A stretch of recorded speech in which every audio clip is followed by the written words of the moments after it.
Je pense qu'on ne peut pas écarter un texte, mais il faut le retravailler, le réinterroger, le questionner. Le verset, par exemple, du hijab, le verset du voile, il appartient à une époque donnée, à un contexte historique donné. Il s'applique aux femmes du prophète parce que c'était des femmes sacrées et aucun homme ne pouvait vraiment toucher la femme qui avait été touchée par le prophète. On ne peut pas appliquer un verset qui date de 15 siècles dans l'époque moderne. Tout ce qui a rapport avec la thématique des femmes en islam, nous sommes en train de revoir, de revisiter notre patrimoine. Premièrement, essayer de voir quel a été l'apport justement féminin le long de ce parcours islamique. Deuxièmement, nous sommes en train de faire un travail de réinterprétation justement des interprétations qui ont été faites, qui sont patriarcales. Nous sommes en train de revoir aussi certains hadiths qui ont été très polémiques, qui ont été utilisés au détriment des femmes. Il y a aussi le domaine du leadership religieux dans le sens de l'imama des femmes qui, elles, non seulement guident la prière, mais puissent elles-mêmes faire les sermons du vendredi, les prêches. Alors, jusqu'à maintenant, les exemples de prêches venant de femmes sont plutôt du monde occidental plutôt que du monde oriental. Depuis quelques années, des femmes s'imposent comme imams. Elles prêchent et guident la prière, ce qui était jusque-là l'apanage des hommes.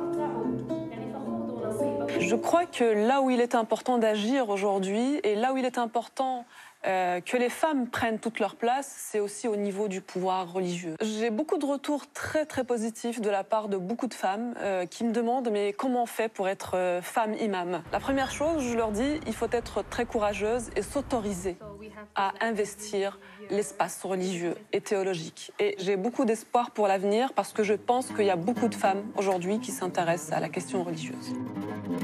J'ai commencé à me demander comment ça serait si le grand mufti était une femme, si le grand imam, ou même simplement l'imam, était une femme. C'est plus tard que j'ai commencé à étudier la littérature féministe islamique contemporaine. Au départ, c'est à travers la littérature et la pratique soufie, observée sur le terrain pour ma thèse, que j'ai trouvé l'inspiration pour concevoir une mosquée avec des femmes imams.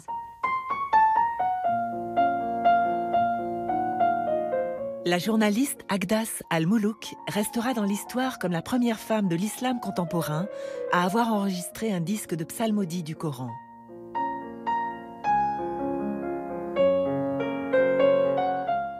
Faire un disque, ce sera un honneur pour la femme dans l'islam, faire ça. Ce sera unique dans l'annale de l'islam, une femme psalmodier et de cette manière.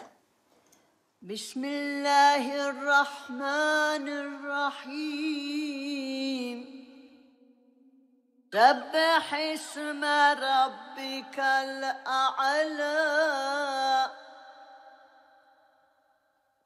الذي خلق فسوى والذي